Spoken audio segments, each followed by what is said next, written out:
Wassup Youtube, PokePrimer here, ready to deliver you our team builder for the first week of the playoffs here in Fella. Potentially our last week for Season 2 here in Fella, but hopefully not. I think we've learned a lot from our last battle with this guy. We are taking on Eric and the Miami Heatrans once again. Now, the last time I took on Eric, I was fresh to the league, and I really wasn't truly used to my team yet. I had just come off my first win, I was cocky, and I made a lot of mistakes. I made a lot of mistakes in my team building, and I made a lot of mistakes overall. First of all, I focused too much on packing a fairy-type mon, when in essence, the only fairy-type I had was Wigglytuff, and it really wasn't all that great, and wasn't the best thing I could have brought for the matchup. Wigglytuff just gets outmatched by a large portion of Eric's team. Eric's draft is absolutely terrifying, in my opinion. He has one of the best drafts in the league. But definitely last time there was a lot of mistakes. There's a lot of mistakes made that won't be made again. I definitely will not be making those same mistakes again. So, without further ado, let's get into this. His draft has changed slightly, but not very much. His draft is currently Mega Sableye, Azelf, Milotic, Mamoswine, Rotom Heat, Cobalion, Mismagius, Tangrowth, Hydreigon, Chatot, Wartortle, and Heliolisk. The only change he's made since the time we battled was he swapped out Machoke for Chatot. Do I see him bringing Chatot against us? I don't. I really don't. I don't see too many reasons for him to bring it against our team. There's not too many things that Chatot can really handle that other mons on his team can't potentially handle. But his Firewater Grass Core with Milotic, Rotom, and Tangrowth is disgusting. It's just too disgustingly good. He doesn't have a Fairy Dragon Steel Core, which is kind of okay, I guess, but he does have the fast Electric type and Heliolisk, which is really scary. He's got a lot of speedy mons on his team: Cobalion, Mismagius, Heliolisk, Azelf, all breaking the base 100 speed barrier, which definitely makes this team really hard to prep for because they're just so quick. Plus, Mega Sableye being one of the bulkiest mons in the game is truly terrifying. But I feel like this time we've prepped a lot better than last time, and we've learned a few more tricks for our mons. So I feel like this time we have a much better scenario to deal with. So without further ado, let's get into this. We have Homeboy our Jolteon with the Flame Orb. Needs to be Quick Feet, so I don't fuck that up in the actual battle. Needs to be Quick Feet, because with the Quick Feet and this speed investment getting up to 349 speed, we will outspeed all of his, why am I sitting at this speed? What was that? What was my goal here? What was I trying to outspeed here? The Heliolisk. We do outspeed the Heliolisk at max speed, which is really fantastic. In order to outspeed the Azelf, I would have had to go Timid, and I really didn't want to do that. I needed the punching power of Modest Nature this week.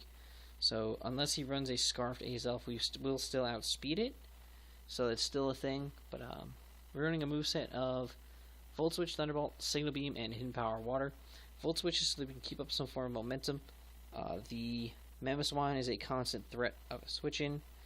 But other than that, there's really not anything that he can switch into a Volt Switch from us once the Mamoswine is gone. The reason that we lost big time last time was mostly, I believe, because of a Scarfed Mamo. I believe his Mamoswine was in fact Scarfed in our matchup last time. I will review that right now, just for simple purposes of not looking like a complete fucking fool. Week 4. Let me pull up the replay on the side here. Replay not found. We're upgrading the database. More emojis. Replays will be available again in a day or two. Thank you, Showdown, for fucking up, you idiots. Anyway, I'm 90% positive that 95% positive that it was a Scarfed Mamo. that was brought specifically to take out my Jolteon, which did do exactly the job that it was meant to do. And Jolteon dropped really, really quick to an Earthquake, and that essentially hurt the rest of the match, because at that point I really didn't have anything that could take on the Milotic. I wasn't properly prepared to handle it, and it definitely cost me in the long run, because Milotic was just able to bulk through a lot of my team. It just ate so many hits and was able to stop my team dead in its tracks in a lot of cases. So definitely was a big issue to deal with, and definitely hurt us in the long run when it came to how the matches played out for us overall how the match played out for us. We really just we were on the back foot from the beginning of the game. Let's be honest. I'll be totally honest. We were completely on the back foot. We had no chance. We had actually no chance of winning that matchup pretty much from the very, very beginning. And it was a really shitty situation, but there was not much I can do about it. It was just a matter of poor planning and poor playing overall. I'm not gonna sugarcoat it. I'm really not gonna sugarcoat anything. I basically, to put it nicely, I fucked up. That's as simple as it gets. I completely fucked up and got blown away. And I deserved it, because I didn't prep as well as I should have for a match that was essentially one of the more important in the earlier part of the season to cement myself in a good spot. But overall, again, like I said, we learned from that. Running it this way with the Flame Orb Quick Feet, we will outspeed the Mamoswine, and if we can get in the scenario where we can predict the Mamoswine again, like we did last time. If we can predict it again, like we did last time, with this HP Water, we will in fact 2-hit KO it, and there's nothing in the universe that can stop us. Because even if it's Scarfed, we will outspeed it. Once the burn comes upon us, we will outspeed it, and the HP Water will kill it. Even if we go for a Signal Beam, we will still be able to outspeed the following turn and kill it with an HP Water. Which is huge, because the Mamoswine is the one thing that really stops Jolteon. So if I can get the Mamoswine out of there, then we have a really, really huge chance of coming out with a victory against Eric. Because this thing really puts in a lot of work against my opponent's team. Overall, Modest Nature Thunderbolt from Jolteon against a standard physically defensive Milotic set does 78 to 91%. So with a crit, we guarantee a KO. With a crit, we would KO, but it's a guarantee to a KO against the Milotic, which is amazing, because Milotic's a huge, huge, huge threat, and definitely something that we needed to prep more for this time. And I think Jolteon is the proper mon to handle it in this matchup. The Signal Beam, the Hidden Power Water combo, was chosen over a Hidden Power Fighting combo, just for the simple purpose of overall coverage. The Hidden Power Water is better because my opponent does also have the Rotom Heat, who could switch into Thunderbolts and Volt Switches. So having the Hidden Power Water to hit that thing with after it switches in would be really, really nice. Especially if it's down at a certain percentage, it would be really, really nice to have that available to us, just as another thing to hit it super effectively if he brings it against us. Again, I'm not positive off the top of my head what he brought last time. I'm not totally sure, but I'm definitely I definitely think it's for sure going to be a thought process that needs to be there necessarily. The Signal Beam is there because it'll hit the Hydreigon and 2-hit KOs the Hydreigon. And it also 2-hit KOs the Azelf. I believe it 2-hit KOs Azelf. I wanna say it 2-hit KOs Azelf. It has a chance to 2-hit KO Azelf. It has a chance to KO Azelf, actually. If it's Naive Nature, it will KO. If it is a Jolly Nature, it has a chance to KO. So that's definitely something to keep in mind. It's definitely something to keep in mind.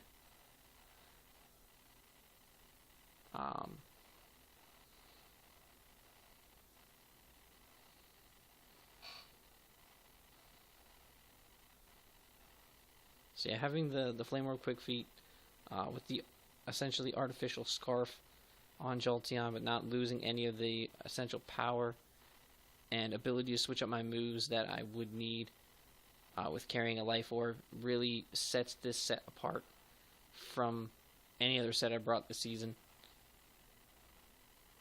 This set specifically just does so well against his team, and I'm really, really, really excited because I think this set specifically will allow us to have a good chance at victory in this matchup. He could end up thinking that it is Hidden Power Fighting, as he does have a bigger fighting than water weakness on his team, so he might avoid also switching in things like Heliolisk and a Cobalion against us as well. So that could also be a good bluff that we can pull off if we really want to. We can bluff that. So yeah, Omboy is going to put in a crazy amount of work this week. That's why that was the first mon that I built, because it immediately came to my mind as how I needed to build this thing.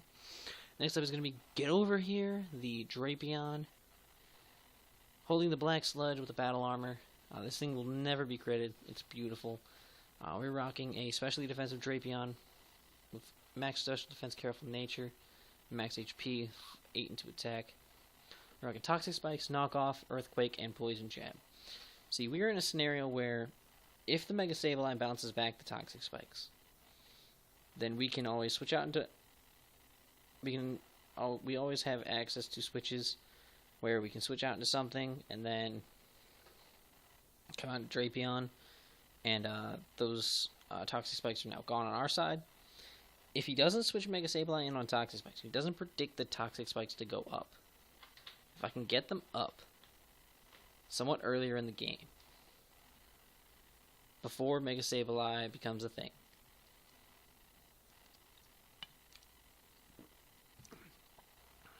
or even while Mega Sableye is off the field, I see the potential to bring Drapion in against the Mismagius and scare it out. Or the its Elf and scare it out. My big scenario that I see happening is this thing goes up against just a mon on his team. I want him to feel comfortable staying in against this thing, so I can set the Toxic Spikes up. Or switch into something that he feels will be more threatening against this thing.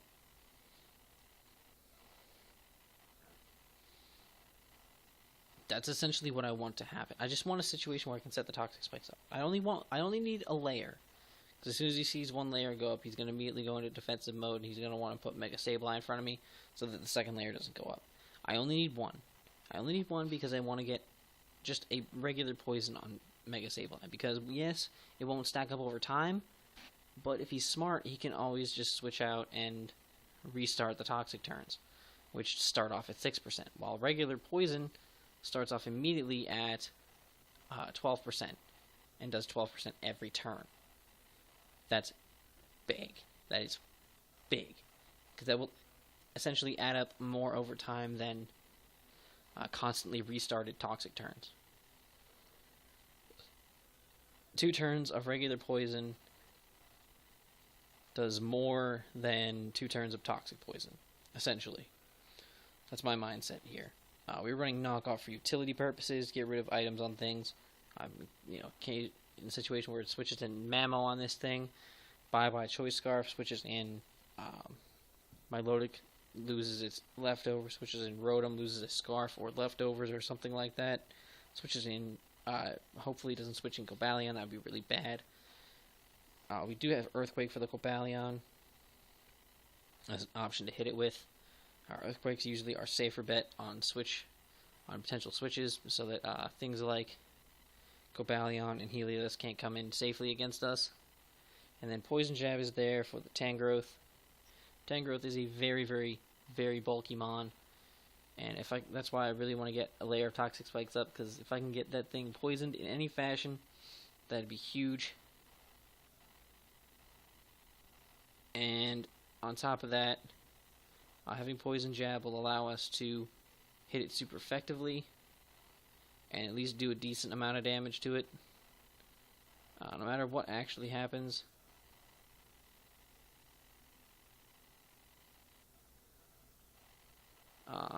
It could potentially cause some issues, so we definitely need to do our very best to take that thing out as soon as possible.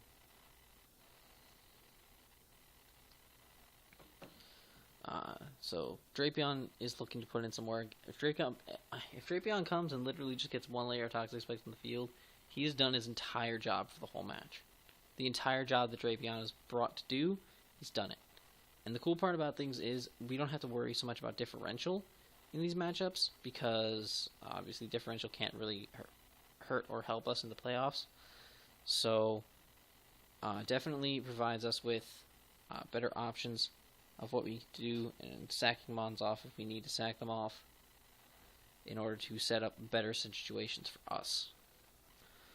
Next mon we're bringing is Hydrangea, our Shaman, holding an Assault Vest this week, rocking max HP, max special attack, modest nature, 8 in special defense. This thing is our secondary check to Milotic. Milotic cannot touch this thing. Even with Ice Beams, it cannot touch Shaman at all. A Seed Flare from a modest Shaman to a Milotic. We're going to find out right now. Against a Milotic, the standard defensive set. The standard set, it'll do 74 to 88%. That is huge. That's absolutely monstrous damage. Milotic will get blown away in every universe. It's another situation where if I get those Toxic Spikes up, that thing becomes poisoned. If we get a max roll, it will kill. If we get a min roll, then we don't really have to do much to it the following turn, and we don't have to predict anything. We can just click, say, Earth Power or something else. Without really having to predict or do anything, we can just safely click that and not worry. We're rocking the Earth Power. Earth Power is for the Cobalion and the Heliolisk. And Dazzling Gleam is for the Hydreigon. Hydreigon might think it can do some nasty things to us. Hydreigon might think that it can blow us away with its hard-hitting destructive power. Well, a Fire Blast from a Scarfed Timid Hydreigon will only do maximum of 45%. And a Dazzling Gleam will OHKO every single time. The Dazzling Gleam will also be there to hit the Mega Sableye, who doesn't really like a matchup against us, but Dazzling Gleam will do 46 to 55%. Seed Flare is also a 2-hit KO against the Mega Sableye as another option of hitting it with. If it does burn us, we're okay, because as soon as we swap out, we lose the burn anyway because of Natural Cure, which is fantastic. So we definitely have the potential to take on the Mega Sableye with Shaman as well. I wanted to have more coverage for the Mega Sableye this time, more ways to beat it, and definitely Shaman is a much better way than a Wigglytuff. Lastly, we are packing Hidden Power Rock, and there's reason behind this. Hidden Power Rock works a little better for our team because the Rotom Heat could be a switch in, and depending on his set and everything, could be a slight issue. We're going to find out how much a Rotom Heat, say Rotom Heat is Choice Scarf. A Choice Scarf Overheat from a Rotom Heat will do 60 to 71%. If we have Hidden Power, say Rock, this is 47 to 56%. That's huge. It's huge.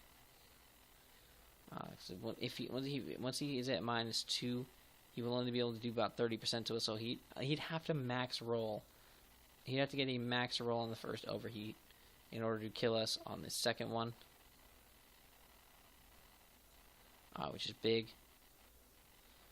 And yeah, we do, depending on his set. If he's defensive, then we have a much better chance against it because we would outspeed him, which is the best thing possible.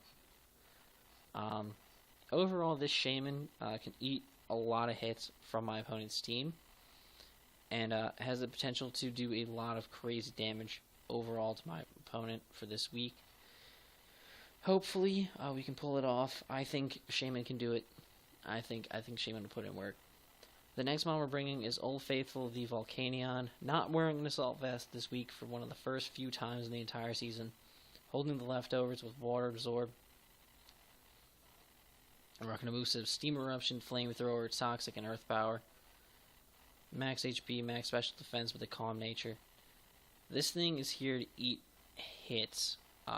Between its massive physical defense and its decent special defense, this thing can eat hits from pretty much everything on my opponent's team. Steam Eruption and Flamethrower are a fantastic stab move combination. The Steam Eruption allows the Rotom Heat not to be able to switch in, and allows the Mamoswine not to be able to switch in either. Flamethrower allows us to handle the Tangrowth. Tangrowth really can't do anything to us, and we can pretty much blow that thing away. Even if it's a Assault Vest, I'm pretty sure that we do a big amount of damage with Flamethrower. This will also do massive damage to the Heliolisk thanks to Dry Skin, if it is a Dry Skin set. And this will also do big damage to the Cobalion as well. We are packing Toxic. Milotic was a switch into this thing last time, so if I can get a Toxic on the Milotic, that'd be huge. Obviously, you know, this would have to happen before Toxic spikes would go up, but if I can get Toxic on the Milotic, that'd be big, because then that'll allow us to whittle that thing down a lot easier. And then we have the Earth Power for things like the Cobalion, things like the Heliolisk, just as extra coverage overall for against his team, because there really wasn't anything else that we needed for his team. Actually, now that I think about it, Earth Power is pretty redundant because Flamethrower is basically super effective on Heliolisk, and it is super effective on Cobalion, so Earth Power is completely irrelevant.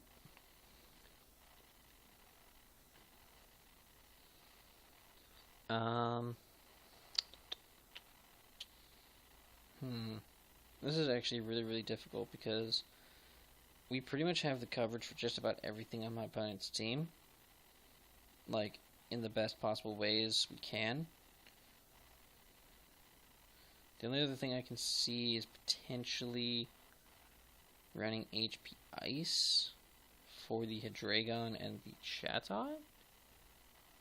Would that be a thing?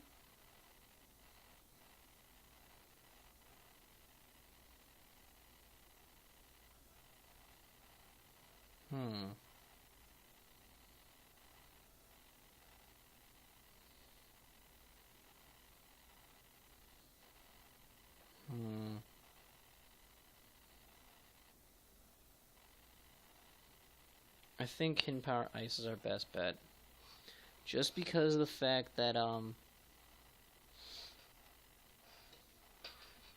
it will, in fact, do damage to the Hydreigon and the Chatot, which we would eat hits from thanks to our special defensiveness. It'll also just be there for extra coverage, and it'll be useful. So that's definitely a better move slot on there filled. It's a good thing I'm doing this now so that I can really think about my planning and whatnot. Next up is going to be Tony Stark, our Mega Scizor. I have to bring him to the playoffs. I just needed to make sure I fit him in. And besides Rotom Heat on my opponent's team, there's no fire coverage. Potential, obviously, fire move on Hydreigon, maybe even Chatot with Heat Wave as an option. But other than that, I don't see too much potential for fire coverage. Flamethrower Azelf is an option as well. But I don't see that potentially happening. Mega Scizor is here. Max HP, max attack, adamant nature, remainder in special defense. One of the basically a standard set that I've been running for the most part of the season, but it has been effective. U-turn is to keep up momentum. U-turn will pair very, very well with Jolteon's Volt Switch, so that we can keep up a good Volt turn core against my opponent's team. A slow U-turn is also very, very nice a lot of times against my opponent's potential Volt Switch and U-turners as well. Knockoff is huge for things that want to switch in, like just about anything that might want to switch into this thing. We can get rid of its item and do really, really huge damage as well, because backed by a base 150 attack and adamant nature, that's going to be a monstrous hit on just about anything. Bullet Punch is for late game cleanup, or potentially finishing off things maybe after a knockoff or something. We can fire off a Bullet Punch and do massive damage. This will be super effective on the Mamoswine as well, giving us something else to hit that thing with. Mamoswine will not appreciate a Bullet Punch from a Mega Scizor. Technician boosted and all, it's gonna put a lot of damage on that Mamoswine that it really can't afford to take, and that'd be kind of huge for us. Lastly, we are packing the superpower. There's things like Cobalion, Hydreigon, Heliolisk. All those mons don't want to take a superpower from this thing, and just having that move on there for coverage is very, very nice, because it can hit other things neutrally and make our lives a little bit easier. Last mon we're bringing is going to be a Choice Scarf Latios. Onisan the Latios, bringing a Scarf this week. Rocking just enough speed to outspeed, I believe it is the I believe it is not the Heliolisk, it is the Hydreigon. I just want to make sure. No, it's not the Hydreigon. What was it? The Cobalion. We just barely outspeed the Cobalion. I didn't want to put enough speed to outspeed Heliolisk, because that would just be basically running max speed, max special attack, and I really don't want to do that, because I really don't have to. We're rocking a moveset of Draco Meteor, Thunderbolt, Shadow Ball, and Surf. Draco Meteor is for the Hydreigon, but more or less just to punch holes through things on my opponent's team. Not too many things switch in nicely to a Draco from a Latios, so the only things that really switch into it, Milotic kinda can, Cobalion can, that's pretty much it. So that's going to do big damage. Thunderbolt is there for the Chatot and the Vortortle, and the Milotic, even though it won't do too much damage, could potentially clean it up after something else has already done the massive work for us. Shadow Ball is for the Azelf, so we have something else to hit that thing with. And then Surf is for the Mamoswine, so we can catch that thing off guard, potentially with a Surf as it tries. We should live. I'm 99% positive that even if the Mamoswine is choice banded, choice banned, Ice Shard, 252 Adamant versus Latios, Choice Scarf, we have a chance to live an Adamant banded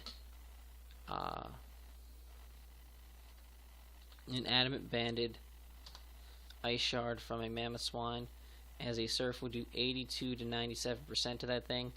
So if this thing turns out to be Life Orb and it loses that 10% health from the Life Orb, we would then kill it with a Surf 100% almost. So it's something else to think about. But yeah, Surf is going to be huge against the Mamo to counter it. And overall, I think this team is the best build team we've made all season. Hopefully it'll work out for us in the playoffs here. If not, we made a fantastic run on our first season with Fella. I'm really, really proud of how things went about. I definitely wouldn't trade this season for the world. But I guess with all that, without further ado, I'm going to get out of here, guys. If you guys enjoyed this team building, please make sure to leave a like down below and subscribe if you haven't already. And until next time, guys, I am PokePrimer, signing off.